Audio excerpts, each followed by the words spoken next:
ગુજરાત આમ આદમી પાર્ટીમાં મોટું ભંગાણ સર્જાઈ ચૂક્યું છે।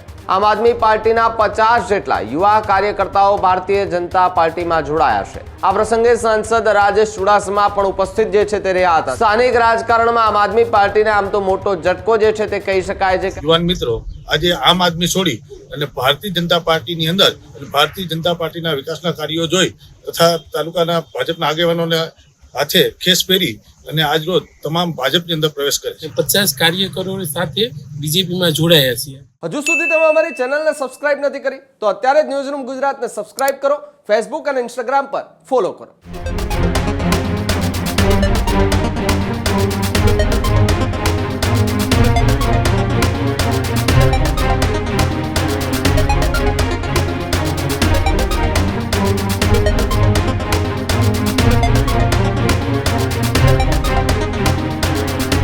સ્થાનિક સ્વરાજ્યની ચૂંટણી પહેલા ગુજરાતનું રાજકારણ ગરમાઈ ચૂક્યું છે અને ફરી એકવાર ગુજરાત આમ આદમી પાર્ટીમાં મોટું ભંગાણ સર્જાઈ ચૂક્યું છે। માળિયાહાટીના તાલુકાના વડિયા ગામે આમ આદમી પાર્ટીને મોટો ઝટકો લાગ્યો છે। આમ આદમી પાર્ટીના 50 જેટલા યુવા કાર્યકર્તાઓ ભારતીય જનતા પાર્ટીમાં જોડાયા છે। ભારતીય જનતા પાર્ટીના નેતાઓએ કેસરી ખેસ પહેરાવી અને યુવાનોનું સ્વાગત કર્યું। આ પ્રસંગે સાંસદ રાજેશ ચુડાસમા પણ ઉપસ્થિત જે છે તે રહ્યા હતા। ત્યારે તાલુકા પંચાયત પ્રમુખ, જિલ્લા પંચાયત ચેરમેન પણ જે છે તે ભાજપમાં જોડાયા। બીજી તરફ વિક્રમ લાખાણી અને માળિયાહાટીના સરપંચ જીતુ સિસોદિયાની એ ઉપસ્થિતિ જોવા મળી હતી અને વડિયા ગીરના યુવા આગેવાન સહિતના જે યુવાનો જે છે તે ભારતીય જનતા પાર્ટીમાં જોડાયા હતા।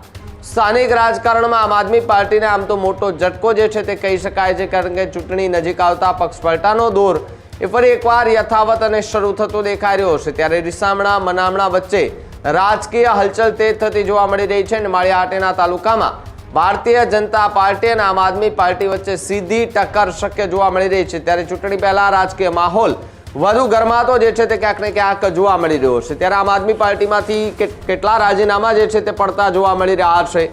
એક તરફ રાજુ કરપડાએ જ્યારથી રાજીનામું આપ્યું ત્યારથી જ આમ આદમી પાર્ટી જે છે તેને લઈને અલગ અલગ ચર્ચાઓ થતી હતી।